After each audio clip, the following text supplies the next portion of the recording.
guys, welcome to the design process. So I want to take you through what I think is going to be ultimately the best that we can do in your back garden. So here's your shed. I've started pulling out some of the plants there, and I think what would be a really terrific idea would be to fill this space here in with yuccas. I want to put yuccas all along the house in front of the windows there. I thought what we could do is fill the pool in and just plant yuccas there. I know a bloke who knows a bloke who can get these really cheap.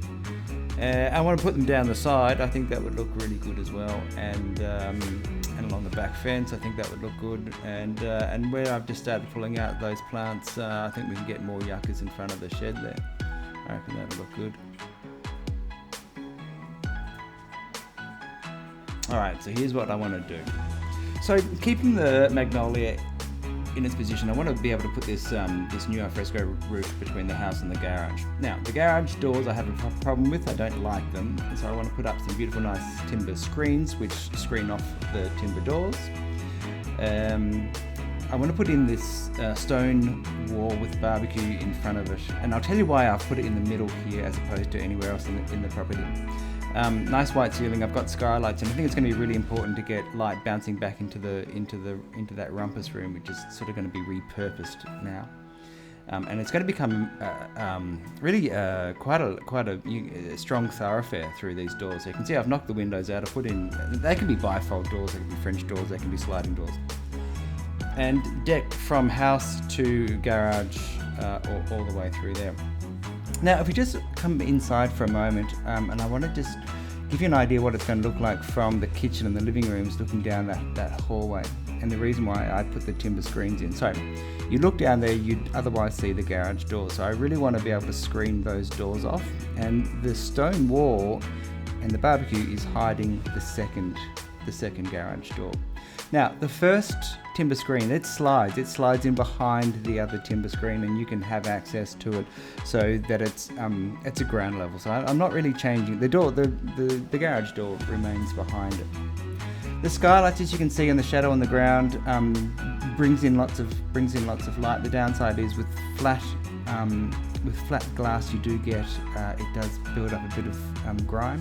So I'd like to talk to you about maybe doing a bit of a pitched roof.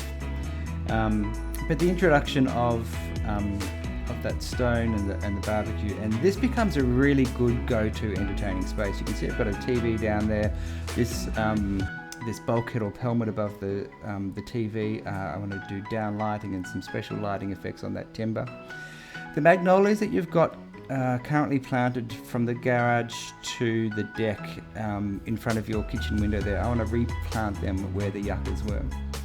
And of course you're going to keep this garage door here. Now what's happened is I've gone over the window. So when the garage doors are down, I don't know what natural light you have coming in here. So maybe we look at seeing if we can get an additional skylight or some sort of mechanism in the roof here to provide additional light in here, like solar tubes or something like that.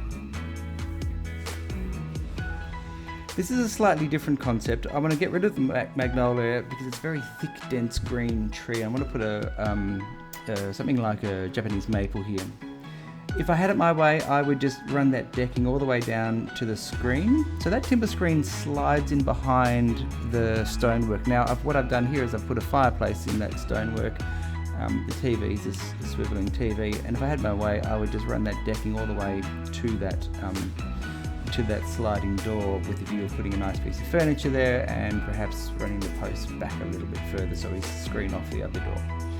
This side of the garage, I also want to run that similar sort of timber work down that side as well. So replacing the pool fence with glass fencing. The water tanks I've put down the side of the garage of the shed. And what I'd really like to do in that previous design, I left your bluestone and the exposed aggregate around the pool. But as I said to you when we were out here, I'd really like to see an outdoor porcelain tile go down over the whole lot. You can get an outdoor porcelain tile that looks identical to bluestone, and the tilers can actually just lay that onto the top of the existing bluestone and that drop face. And then it just makes the whole lot consistent. I've just gone with a slightly lighter pattern. So this could be something that we could talk about, maybe have a look at the costs involved. And that shed, if we could screen that off or do something a little bit nicer than just the tin there, that'd be nice. And the brush fencing that's hiding the pool equipment, I'd really like to see that maybe change as well. So I just wanted to get back to you before I went any further.